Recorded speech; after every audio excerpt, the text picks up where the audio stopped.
ఎందుకంటే నిన్న ముఖ్యమంత్రి గారు ఇంతవరకు నాకు తెలిసి రాష్ట్రంలో ఎమ్మెల్సీ ఎన్నికల్లో ఏ ముఖ్యమంత్రి పాల్గొనలే. నిన్న ముఖ్యమంత్రి గారు ఊటిన 3 జిల్లాల్లో పర్యటించి 3 జిల్లాల్లో మీటింగ్ పెట్టినట్టునే కాంగ్రెస్ ఓటమి ఖాయమైంది. ముఖ్యమంత్రి గారు 3 మీటింగ్లో కూడా కాంగ్రెస్ పార్టీ అభ్యర్థి గెలవకుంటే మాకు వచ్చేదేం లేదు పోయేదేం లేదని చెప్పడం ద్వారానే ఓటమిని ఒప్పుకున్నారు. నిన్న వాస్తవంగా ఆ మీటింగ్ చూస్తే ఆల్ ఫోర్స్ యాన్యువల్ డేకే అనిపించింది. నాకైతే ఓటర్స్ ఇవ్వలేరు, ఆడ వాళ్ళ సిబ్బంది తప్ప ఓటర్స్ ఇవ్వలేరు, చప్పలు ఓటర్లు ఇవ్వలేరు, కుర్చీలన్నీ ఖాళీ. అందుకే ఆ స్కూల్ విద్యాసంస్థల యాన్యువల్ డేకే కనిపించింది, బహిరంగ సభలో కనిపించాడు. ఇవాళ అనేక విషయాలను ముఖ్యమంత్రి గారు ప్రస్తావించారు. ఇవాళ కులగణన విషయంలో సర్వే విషయంలో ముఖ్యమంత్రి గారు మాట్లాడారు. ఇలా స్పష్టం చేసుకున్నాను. ఇవాళ మీ మేము కులగణనకు వ్యతిరేకం కానే కాదు, కులగణనకు మేము వ్యతిరేకం కానే కాదు. మీరు 42% బీసీలకు రిజర్వేషన్ ఇస్తుంటే దాన్ని పక్కా మేము స్వాగతిస్తాం. కానీ మీరు ఇచ్చేది ఉపాధి రంగాల్లో మాకు ఇచ్చేది ఎంత? బీసీలకు ఇచ్చేది ఇంతకుముందు 27% ఉండే, ఇప్పుడు కేవలం 5% మాత్రమే ఇస్తున్నారు. అంటే 32% ఇస్తున్నారు మాకు. ఇంకా 10% ముస్లింల రిజర్వేషన్ మాకెందుకు ఇస్తారు? ఇంకా 10% ముస్లింలకు ఇస్తున్నారు మీరు. అంటే 100లో 80 మంది వాళ్ళే ఉంటారు. ఇవాళ మీకు జనగణన తప్పు అని ఎందుకు అంటున్నామంటే, ఇవాళ 3,90,00,000 రేషన్ కార్డులు ఉన్నాయి, ఆధార్ కార్డులు ఉన్నాయి. 3,90,00,000 ఆధార్ కార్డులు ఉన్నాయి. ఆధార్ కార్డులు తీసుకున్న వాళ్ళు ఇంకో 30 లక్షల మంది ఉంటారు. అంటే 4,30,00,000 మంది జనాభా తెలంగాణ రాష్ట్రంలో. సరే, ఇంకో లెక్క చూద్దాం. ఎన్నికల కమిషను 3,30,00,000 ఓటర్స్ ఉన్నారని చెప్పారు. 3,30,00,000 ఓటర్స్. ఇలా ఫస్ట్ నుంచి 10th వరకు చదువుకున్న వాళ్ళు 60 లక్షల మంది అని చెప్పి ప్రభుత్వం లెక్కలు చూపడుతున్నది. అంటే 3,90,00,000.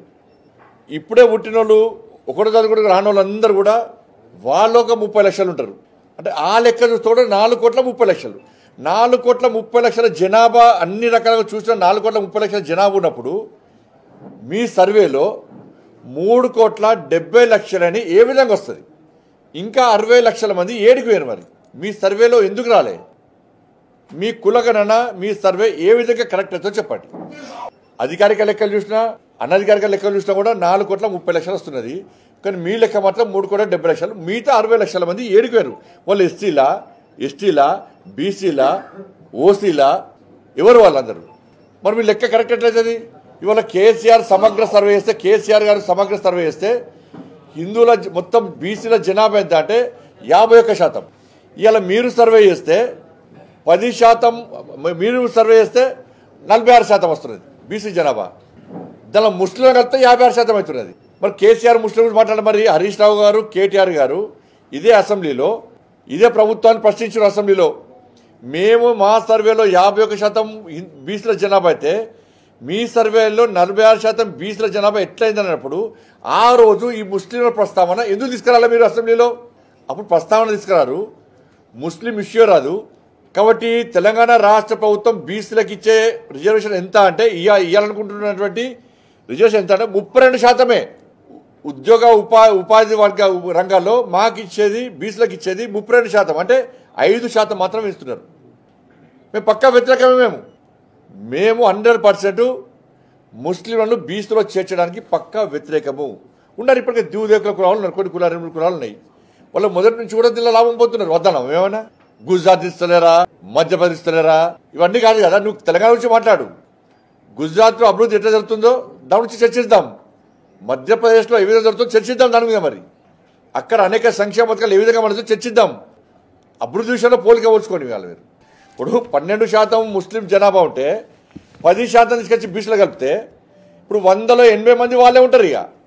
ఇక ఫోన్ ట్యాపింగ్ కేసు, ఈ కేసు కేంద్రం అరెస్ట్ చేస్తారంటే విచారణ చేసేది రాష్ట్ర ప్రభుత్వం. లా అండ్ ఆర్డర్ ఎవరి కంట్రోల్ ఉంటుంది? రాష్ట్ర ప్రభుత్వం కంట్రోల్లో లా అండ్ ఆర్డర్ ఉంటుంది. అరెస్టులు చేయాలన్నా మీరే వేయాలి, విచారణ చేయాలన్నా మీరే వేయాలి. మీకు చేతనైతే లేదు, చేతనప్పుడు ఏం చేయాలి? సిబిఐకి ఇవ్వమని చెప్పి కోరాలి. సిబిఐకి ఇవ్వమని కోరితే మేము అరెస్ట్ చేస్తాం. కేసీఆర్కి ఒక్క నోటీస్ ఇవ్వలే, కేసీఆర్కి ఇంతవరకు. కేసీఆర్ కొడుకు ఒక నోటీస్ ఇవ్వలే, ఒక్క నోటీసు. అరే వాళ్ళ స్టేట్మెంట్ రికార్డ్ చేసిర్రు, ముఖ్యమంత్రి గారే చెప్పారు, కేసీఆర్ పేరు చెప్పిర్రు అని చెప్పినప్పుడు మరి కేసీఆర్ గారికి ఒక్క నోటీస్ ఎందుకు వెళ్ళి ఇంతవరకు? ప్రభాకర్ రావు గారు పారిపోయారు, శ్రవణ్ గారు పారిపోయారు. ఎవరు ఆయన పారిపోయారు? మీ ప్రభుత్వం ఏర్పడగానే మీ చేతిలో మీ కాళ్ళ మీద పారిపోయారు కదా. ఫార్ములా ఇరేస్ అన్నారు. దానిలో ఎంత ఘోరం అంటుంది. అలా కేసీఆర్ కొడుకు ఢిల్లీ హైకోర్టు పోయాడు, హైకోర్టు విచారణ చేసుకోవచ్చు అన్నది. సుప్రీంకోర్టు పోయాడు, విచారణ చేసుకోవచ్చు అన్నది. కనీసం నోటీస్ ఇస్తలేరు. ఆయన తప్పు లేదే, ఆయన ఇన్వాల్వ్మెంట్ లేదే కోర్టుకు పోయాడు. ఆయనే సాక్షాత్తు రాష్ట్ర ముఖ్యమంత్రి గారు, మంత్రులు అందరూ అన్నారు కేసీఆర్ కొడుకు ప్రమేయం ఉంది దీనిలో అని చెప్పని. దీనికి గమ్మత్తైన విషయం ఏంటంటే, ఎవరైతే ఆర్గనైజర్ ఉన్నారో ఫార్ములా ఏరియాస్ సంబంధించి అసలు ఆర్గనైజర్నే అక్యూజ్గా చేర్చలే.